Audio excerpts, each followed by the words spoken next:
Magluto tayo ng sauté ground beef with enoki mushroom and tofu.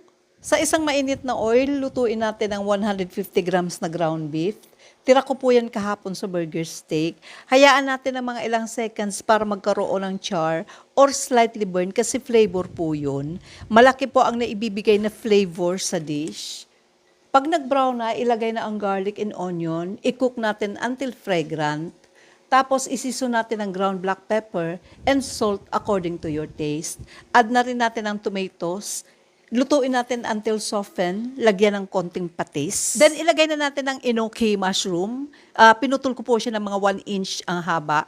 Cook for few seconds and ilagay na natin ang diced tofu. Timplahan ng konting oyster sauce. Mix and lastly, ilagay na ang celery.